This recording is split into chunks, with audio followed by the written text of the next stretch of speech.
Bienvenidas y bienvenidos nuevamente a una sesión más de Aprende en Casa 3, la estrategia que la Secretaría de Educación Pública ha diseñado para que continúen ustedes con su aprendizaje en este periodo de contingencia.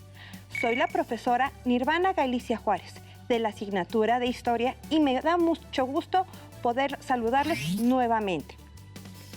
Recuerden lavarse continuamente las manos durante al menos 20 segundos. Mantener la sana distancia, usar correctamente el cubrebocas, no tocarse la cara y realizar el estornudo de etiqueta. Al cuidarnos a nosotros mismos, cuidamos a los demás. Durante esta sesión vamos a identificar los señoríos en Guerrero y la expansión mexica hasta el Océano Pacífico. Además, reconocer los señoríos de los tlaxcaltecas y los acontecimientos entre los mayas durante este periodo. Tengan a la mano su cuaderno para realizar los apuntes correspondientes. Para continuar con la sesión, me gustaría que escucharan el siguiente texto. El tributo mexica en el siglo XVI por Luz María Moar. El tributo fue la expresión del poder político y económico que se expandió para controlar centros estratégicos de un extenso y variado territorio. Para su práctica, los mexicas desarrollaron formas de organización tributaria que hicieron posible la recaudación, el almacenamiento y registro cuidadoso de los bienes, cuya suerte y destino se decidía en el corazón del imperio, la gran ciudad de Tenochtitlan. En el siglo XVI, Tenochtitlan era una gran ciudad que dominaba el centro de México, sede del poder económico, político y religioso del pueblo mexica, fundada según las crónicas en el año 1325. Ejercía su poder y dominio desde esta isla por los 4 rumbos de Mesoamérica. Los valientes guerreros y su astucia para aliarse con el señor de Texcoco y de Tlacopan y así iniciar una etapa de expansión y consolidación como señorío independiente a partir de 1428. Las conquistas mexicas muestran cómo la expansión se dirigía a lugares estratégicos, tanto por su ubicación geográfica, entendiendo por ello puntos claves que permitían el avance a lugares más distantes, como la Mixteca o el Soconusco, o lugares que les permitieran establecer guarniciones en la frontera con pueblos hostiles como los tarascos o los chichimecas. Espero que les haya resultado interesante la lectura. Les pido que anoten las siguientes preguntas. ¿Cómo se expresó la guerra en la vida cotidiana de los mexicas? ¿Cómo influyó la guerra en la economía mexica?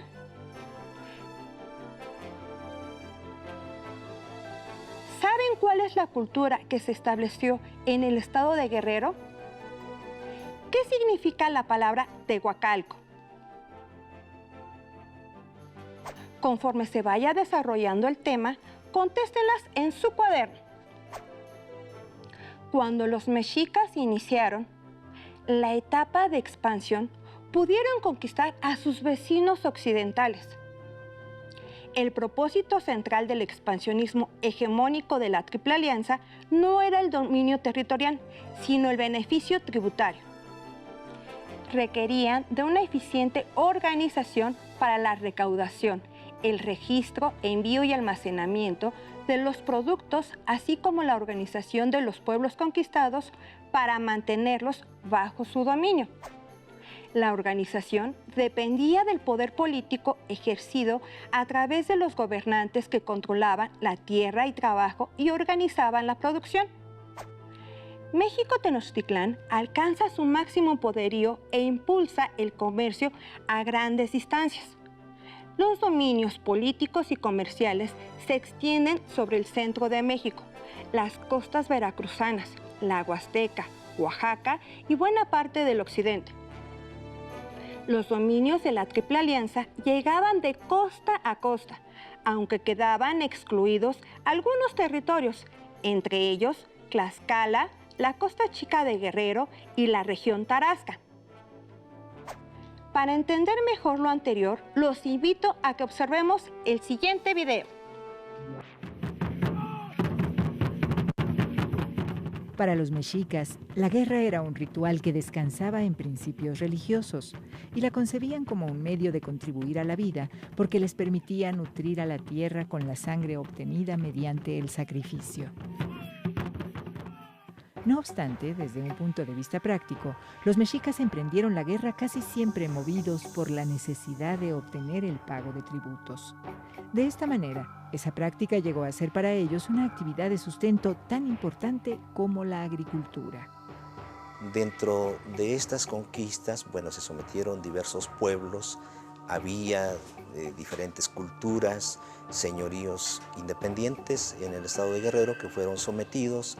Vinieron de Aztlán y luego de casi 2 siglos de peregrinación, en 1325 de nuestra era, los mexicas fundaron México Tenochtitlan, la ciudad que apenas un siglo más tarde llegó a ser la más importante de Mesoamérica.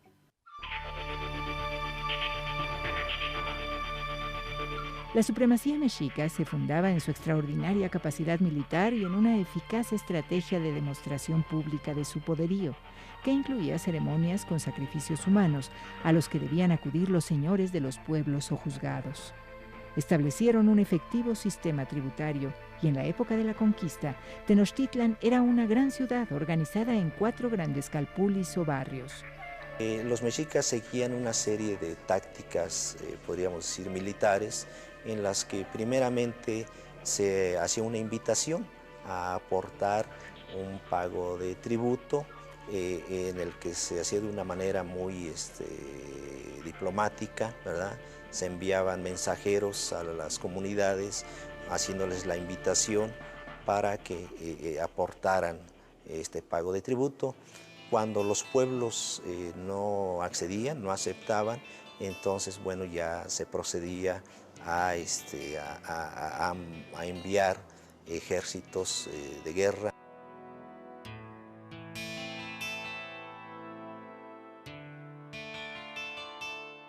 Los registros tributarios indican que tan solo en un año contabilizaban decenas de miles de mantas de algodón, miles de vestidos, cientos de trajes guerreros, grandes cantidades de fardos de plumas y aves vivas, pieles, conchas, cacao, piedras preciosas y miles de toneladas de alimentos. Grandeza y poderío de nuestras culturas ancestrales. ¿Se dan cuenta que para los mexicas la guerra era tan importante como la agricultura? La guerra y consecuentemente la imposición del pago de tributo a los pueblos dominados fue un elemento fundamental en el siglo XVI para lograr la expansión y el poderío. A Tenochtitlán llegaba mano de obra, alimentos y artesanías, textiles y trajes con escudos para la guerra, indispensables para una sociedad que basaba gran parte de su poderío en el ejército. Los mexicas estaban en la cúspide a la llegada de los conquistadores europeos. Conozcamos algunos señoríos durante el periodo previo a la conquista de los españoles. Los Yopes de Tehuacalco en Guerrero. Los Yopes fue uno de los grupos que existían en la época prehispánica, en parte del territorio que actualmente ocupa el estado de Guerrero, en Tehuacalco. Su cualidad más reconocida es la de que no fueron conquistados por el Imperio Tenochca durante sus diversas incursiones a la costa del Pacífico. Tehuacalco se ubica en el sur del municipio de Chilpancingo, en la región centro del estado de Guerrero. La arquitectura de los edificios que conforman este asentamiento prehispánico posee 2 elementos particularmente singulares. Por un lado, las construcciones tienen forma de prisma rectangular y por el otro, la cimentación fue elaborada con cantos rodados de hasta 2.5 metros de diámetro. Algunas de estas rocas fueron labradas con figuras que aluden al ciclo del planeta Venus, así como a otros fenómenos astronómicos y a varios rituales acuáticos. Los exhorto a conocer la zona arqueológica de Tehuacalco, que pertenece a la cultura Yope en Guerrero, y para ello veamos el siguiente video. Luego de 3 años de trabajos, autoridades del Instituto Nacional de Antropología e Historia, junto con las del Estado de Guerrero, llevaron a cabo la apertura de la zona arqueológica de Tehuacalco, antiguo centro ceremonial de la cultura yope, uno de los pocos señoríos de finales de la época prehispánica que nunca pudo ser dominado por los mexicas. Ubicado a 50 minutos del municipio de Chilpancingo, Guerrero, Tehuacalco consta de pirámides, petrograbados y cuevas de culto al sol, elementos asociados a la arqueoastronomía y el paisaje ritual. Estamos hablando de los 700, 650 por ahí. Se comenzaron a edificar las primeras estructuras, que a la larga se convertirá esto en un gran centro ceremonial, donde convergiría mucha población. Y hacia el final de la época prehispánica, Tehuacalco estaba casi totalmente desocupado y quedaban nomás unos pocos caseríos aislados. En Tehuacalco destacan el juego de pelota de 37.80 metros de longitud y la pirámide denominada como la Incinera, de 20 metros de altura, donde sacerdotes y gobernantes llevaban a cabo rituales relacionados con el culto al sol y al agua. La palabra Tehuacalco proviene del vocablo náhuatl tehuacali, que se refiere a las pozas o pequeñas oquedades prehispánicas que fueron creadas por el hombre en las piedras con fines rituales. La nueva zona brinda 4 formas de recorrido: los monumentos prehispánicos, los petrograbados, el de paisaje ritual con los cerros y el relativo a la flora y fauna del sitio. El auge del sitio sucedió hacia los periodos epiclásico y posclásico temprano, que corresponde a los años de 650 a 1100 después de Cristo. Con esta apertura se incrementa la oferta cultural de Guerrero, región en la que se desarrollaron civilizaciones como la olmeca y la mezcala. Es relevante reconocer que la cultura yope nunca pudo ser dominada por los mexicas. El significado de Tehuacalco tiene 3 variables etimológicas: lugar de la caja de piedra, lugar de casas de sacerdotes y lugar de la casa de agua sagrada. Tehuacalco, en la época prehispánica, se conocía como Yopitzingo y a sus habitantes se les denominaba yopes o yopis. La frase "los yopes eran hombres valientes de arco y flecha" parece describir una sociedad guerrera de cazadores-recolectores. Códice Tudela. Durante el posclásico 900-1521, la región de la Costa Chica de Guerrero estuvo controlada por los yopes, quienes además de ser agricultores, también fueron famosos cazadores. El señorío de Yopitzingo había dominado toda la región del estado de Guerrero, pero en el siglo XV se encontró con las fuerzas de los purépechas al norte y los mexicas al oriente. Desde las primeras incursiones mexicas hasta 1445, el territorio yope comenzó a reducirse. Con ello, los mexicas lograron controlar esa salida del mar y se establecieron entre los yopes y los purépechas. Las tensiones entre mexicas y yopes aumentaron durante los años previos a la conquista española. Las frecuentes incursiones de los mexicas eran resistidas por los 4 cacicazgos yope. Para reforzar lo visto anteriormente, veamos el siguiente video. A 50 minutos del municipio de Chilpancingo, Guerrero, entre un paisaje de cerros y selvas bajas, se encuentra la zona arqueológica de Tehuacalco, un sitio prehispánico que ha emergido tras arduos trabajos de excavación. Su historia guarda aún muchos enigmas. Todavía no conocemos su idioma ni el nombre de sus dioses, pero poco a poco las incógnitas se van despejando. El área húmeda y fértil tuvo quizá una muy antigua población de agricultores, pero se sabe que hacia el año 650 de nuestra era, y de una manera casi repentina, comenzó la edificación de pirámides y templos. Seguramente se había convertido en un lugar de peregrinación. Se dio así el crecimiento de un señorío dentro del antiguo territorio de los grupos yopes, con un centro ceremonial, cancha de juego de pelota, plazas, palacios y patios hundidos, edificados con los duros materiales del entorno.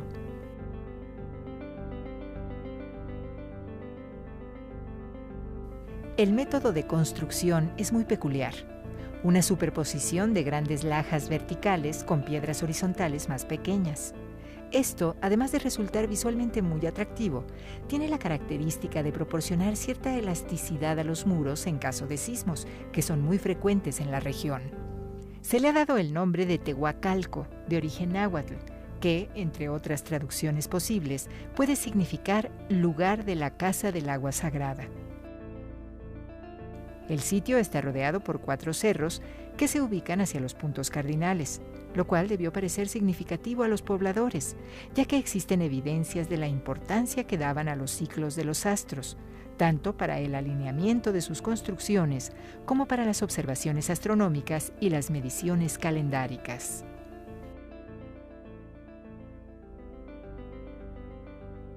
En Tehuacalco se han hallado también piedras con grabados relacionados con actos rituales. Destacan los motivos de espirales, flores, deidades de la lluvia y una roca con huellas labradas de pies humanos. El entorno de Tehuacalco también muestra una riqueza natural invaluable. Además de algunos mamíferos que pelean por su vida, existen 56 especies de árboles, distintas variedades de hierbas medicinales y diferentes especies de orquídeas que seguramente formaron parte de la vida de los antiguos pobladores. Una combinación de cultura y naturaleza que ha estado aguardando el goce y el respeto de nuestra mirada. Al parecer, después del año 1100, las guerras entre diferentes etnias propiciaron un proceso de decadencia. Pero también sabemos que unos siglos después, los pobladores yopes jamás se sometieron a la expansión del imperio mexica. La cultura yope se extinguió, dejándonos un apasionante cúmulo de preguntas en torno a su ciudad dormida. La zona arqueológica de Tehuacalco, un lugar donde vives la historia. Fueron los yopes los primeros habitantes de este centro arqueológico. La base de la tecnología que utilizaron fue la piedra. Usaban el cristal volcánico llamado obsidiana y piedras pulidas, entre muchas otras herramientas, además de materias primas como el hueso, la madera y las fibras. Respecto a los metales, estos fueron conocidos en lo que hoy es el estado de Guerrero desde el año 650 de nuestra era. Pero su uso fue principalmente ornamental, con una fuerte carga simbólica, y rara vez tuvo una función utilitaria como herramienta. Tras la conquista, la rebelión yope fue aplastada por un contingente armado de la corona española, acabando casi por completo con todos los indígenas rebeldes. Los yopes que sobrevivieron terminaron abandonando los asentamientos creados por los españoles, internándose en las serranías hasta desaparecer como grupo cultural. Los mayas. El mundo maya de esa época se encontraba en un proceso que los especialistas definen como la declinación o decadencia de esa antigua cultura, la cual había tenido su florecimiento terminal durante el posclásico temprano en la península yucateca, específicamente en la región que estuvo en contacto con Chichén Itzá y Mayapán. El posclásico tardío se caracteriza por los numerosos textos históricos en los que se relatan los sucesos ocurridos en los últimos 300 años de historia indígena anteriores a la conquista europea. Los que se salvaron de la destrucción han sido conocidos como códices. Están elaborados en papel amate o en piel de venado y se distinguen porque en ellos se utiliza la tradicional escritura pictográfica prehispánica. De este periodo se conocen algunos de los patrones de asentamiento de las principales ciudades indígenas, especialmente de la gran capital de los mexicas. Asimismo, se posee abundante información sobre las características constructivas de sus edificaciones, a lo cual se suman los relatos de los cronistas, quienes nos proporcionan una completa e invaluable descripción del universo político, económico y social de aquellas comunidades que se destacaron por su dominio militar. La decadencia de Chichén Itzá no dio origen con el tiempo a un gran estado dominante en la península de Yucatán, como ocurrió con Tula, sino a un largo periodo de lucha entre varios señoríos.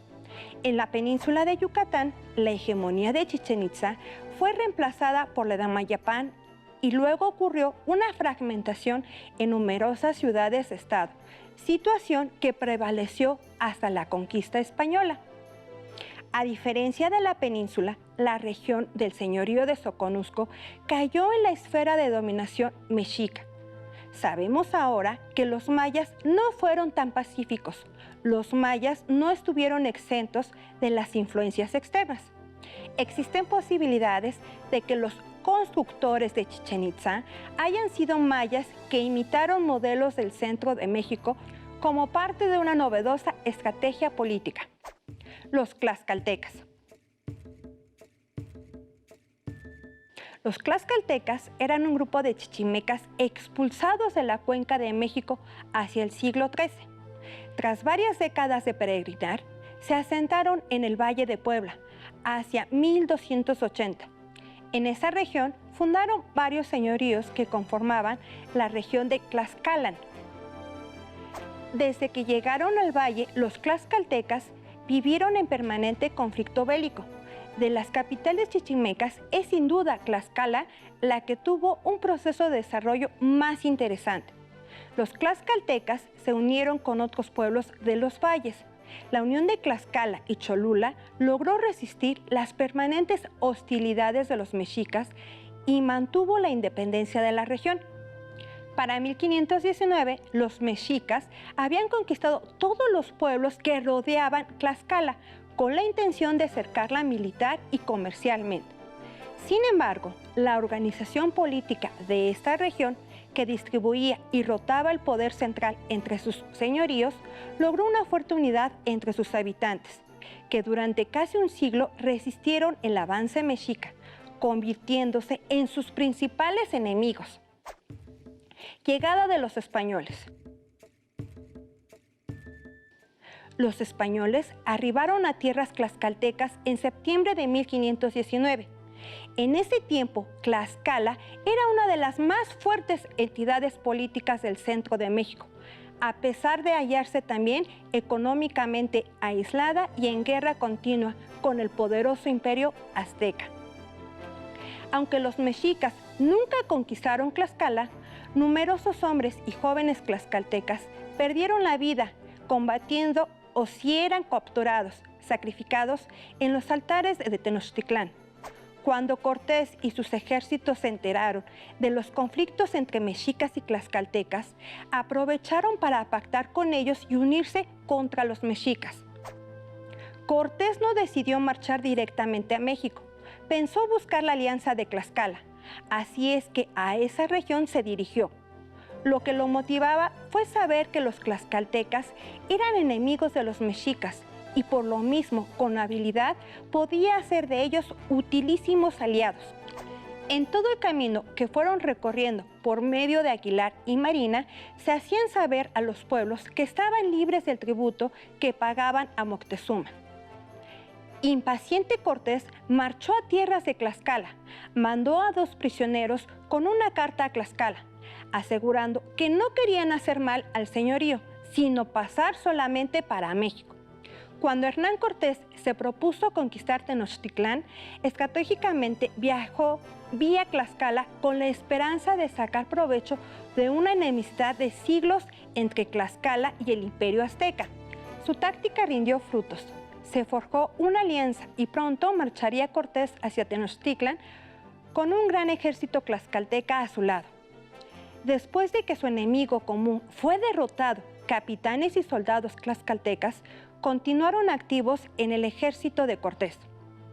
La mayor parte de los conquistadores tlaxcaltecas nunca volvieron a su tierra, sino murieron, se asentaron en áreas recientemente conquistadas para vencer la resistencia local y ayudar a pacificar la región. Aunque los tlaxcaltecas no fueron los únicos aliados indígenas de los españoles, se contaron entre los primeros y su papel está relativamente bien documentado. Los historiadores ofrecen informes contradictorios respecto al establecimiento de la alianza hispano-tlaxcalteca. Una narración sostiene que los señores tlaxcaltecas recibieron a los españoles amistosamente, ansiosos de aliarse con ellos. Otra asevera que enviaron al principio grandes ejércitos para derrotar a Cortés. Esto produjo que los señores tlaxcaltecas se dividieran. Unos votaron por la resistencia militar, de aquí la hostil recepción inicial. Otros votaron por la negociación. Solo después de 3 ataques militares infructuosos contra el ejército de Cortés, la voz de los últimos prevaleció. Para reforzar lo visto, veamos el siguiente video.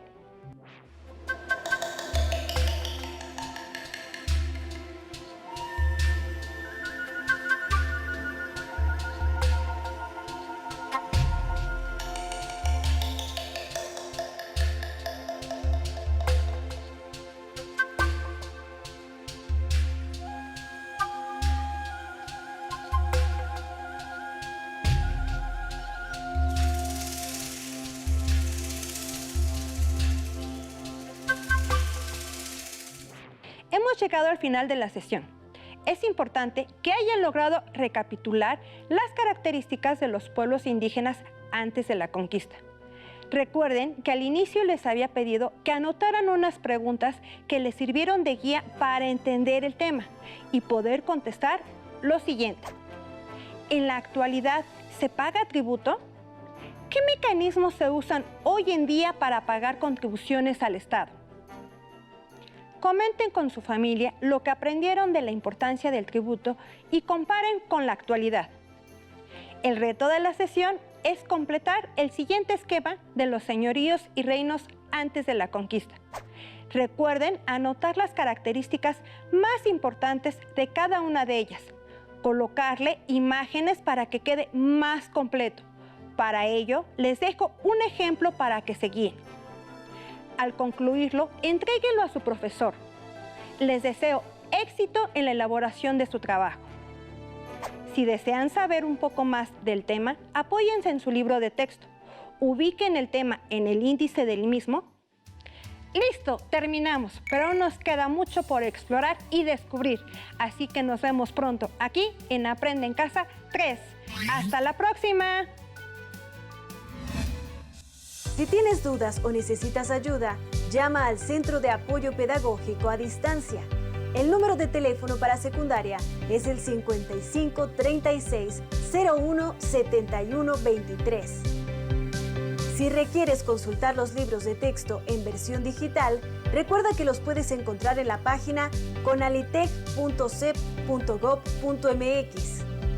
Y recuerda que también cuentas con el sitio aprendeencasa.cep.gov.mx, en donde podrás ver nuevamente los videos de los programas y además encontrarás actividades para fortalecer tus aprendizajes. También te invitamos a que consultes la plataforma nuevaescuelamexicana.cep.gov.mx.